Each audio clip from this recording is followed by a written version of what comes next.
du projet PRIS. Construction de 1000 écoles. D'abord, c'était 500 écoles. Oui. Mais les 500 écoles, il y avait un lot de 500 qui devrait être réceptionné autour de juin 2014. L'échéance n'a pas été respectée. N'a pas été respectée. Et donc, nous avons la cartographie. Jusqu'en juin, il y avait à peu près que 30% qui étaient prêtes. Et donc, nous avons essayé de décrire ces retards-là. Et après, on a accéléré. Nous sommes heureux que maintenant, là, nous voyons le ministre circuler et inaugurer un certain nombre d'écoles. Mais ce que nous demandons aussi, vous avez mis un peu de pression. Nous avons mis un peu de pression. La pression pour nous, c'est effectivement de publier les résultats. Nous avons envoyé les résultats aux partenaires au développement. Nous avons envoyé des copies à la primature et à la présidence. Nous avons envoyé les copies au niveau de l'ARMP et de la Direction générale de contrôle des marchés publics. Donc, pour dire effectivement qu'ils étaient saisis de la question. Et aujourd'hui, les ministères de l'EPSP est en train de faire diligence pour terminer ces écoles-là. Laissez-moi vous poser cette question. Quel genre de relation vous entretenez avec l'ARMP, l'autorisation de régulation des marchés publics en RDC?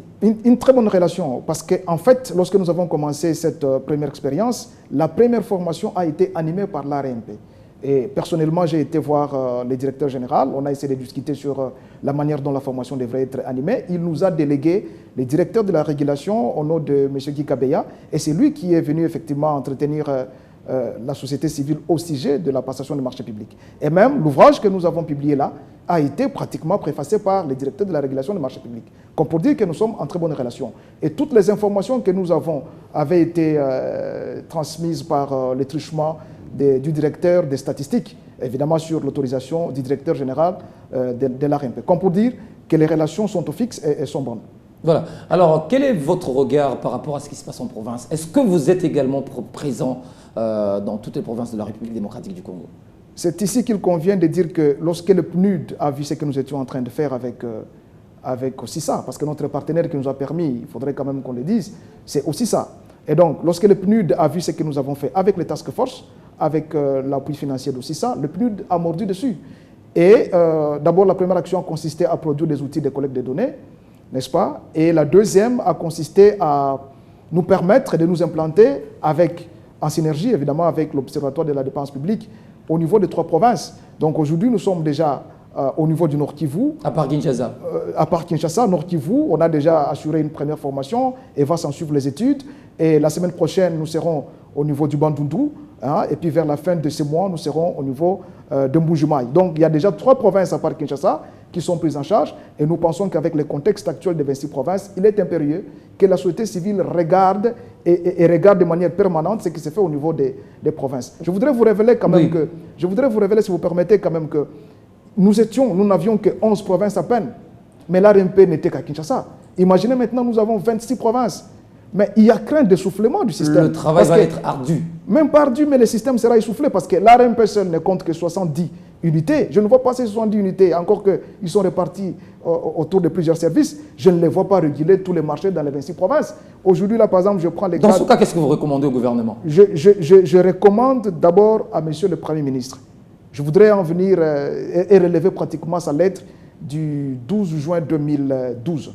Il a indiqué qu'il y avait une nécessité de crédibiliser les systèmes. Et il a demandé que toutes les autorités contractantes puissent instituer en leur sein des cellules de passation des marchés publics. Nous regrettons qu'aujourd'hui, il y a encore un certain nombre d'autorités contractantes déjà au niveau national qui n'ont pas de cellules. C'est le cas par exemple avec la CENI. Probablement, vous aurez une question là-dessus. Donc la CENI n'a pas de cellules de passation des marchés publics.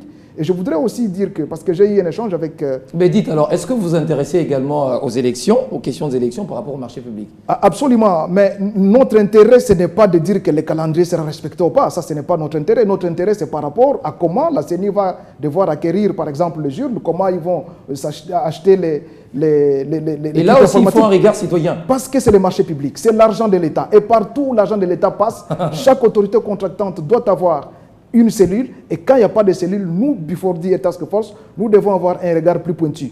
Parce que nous voulons savoir comment ces gens sont en train de dépenser de l'argent de l'État. C'est extrêmement important. Et ça, c'est notre contribution, effectivement, à la révolution de la modernité. Notre apport à nous consiste effectivement de faire un regard citoyen et de renforcer toute la pensée du chef d'État. Mais est-ce que vous aussi, est-ce qu'il y a votre structure bénéficie d'une crédibilité, je ne sais pas moi, nationale ou internationale, parce que je ne sais pas moi s'il y a des pots de vin pour que finalement... votre travail ne soit pas indépendant? Non. Le travail est totalement indépendant. Donc nous ne travaillons pas sur base des injonctions qui sont données par les partenaires du tout. Et la crédibilité, c'est déjà la présence d'une vingtaine de structures à nos côtés. Vous avez des grandes structures, je citerai, vous avez le Sénadep, vous avez le CRONG, vous avez par exemple les Cinecat, vous avez les CIECO, vous avez le COAC, vous avez les RECIC, vous avez l'ODEP. C'est des grandes structures de la société civile, mais qui sont autour du Bifordi. C'est comme pour dire que Bifordi est plus ou moins crédible. Et travailler avec le PNUD, le programme des Nations Unies, ça voudrait dire que vous avez déjà été préévalué, parce qu'il faut commencer par une micro-évaluation. Et donc, quand on vous accepte, effectivement, vous rentrez dans les programmes. Le fait que nous sommes en programme, et avec le PNUD, et avec OSISA, qui sont des grandes structures au niveau international, ça veut dire que le Bifordi a effectivement une crédibilité. Très bien, on a fini cette émission. Je vais quand même donner le dernier mot à Maître Gabriel Perrault, qui va nous dire un tout petit peu son regard par rapport au contrôle citoyen des marchés publics en République démocratique du Congo. Un dernier mot.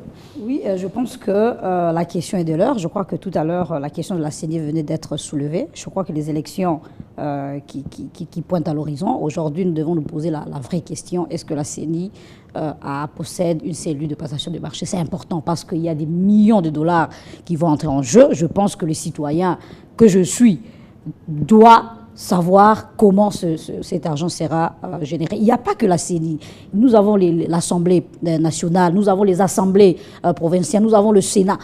Ils contractent pour obtenir des services, etc. Aujourd'hui, nous, en tant que citoyens, nous devons nous poser la question, est-ce qu'ils ont des cellules de passation de marché en leur sein? Il ne faut pas vous poser la question, en 2006, il y a eu des élections, il faut vous poser la question comment ils ont fait. Mais je pense que la réponse, nous la connaissons tous, c'est qu'il n'y a pas eu en son temps des cellules. Mais aujourd'hui, c'est justement pouvoir se poser cette question pour les interpeller, pour dire qu'aujourd'hui, tout le monde parle de la transparence, parle de la bonne gouvernance. Je pense que nous devons être conséquents. Quels sont les éléments qui doivent entrer en jeu pour qu'il y ait un début de transparence? Et je pense que c'est ça aussi l'institution dans tous les organes de l'État, ou dans toutes les institutions de l'État, s'il faut que je me répète, des cellules de passation de marché en bonne et due forme. Très bien. Merci. Je vous laisse également, M. Joël Mutombo, un dernier mot avant de finir cette émission. Un dernier mot, c'est faire en sorte que la loi sur la passation de marché public en RDC soit effectivement mise en application en ce qui concerne toutes ces dispositions. Dans ces moindres détails. Dans ces moindres détails, parce que nous prenons les cas de figure avec les programmes de reconstruction des 1000 écoles. Vous allez tout de suite constater qu'il y a eu une convention entre les BCECO, comme maître d'ouvrage délégué, et les ALE, les agences locales d'exécution. Oui. Et cette convention énumère un certain nombre de dispositions.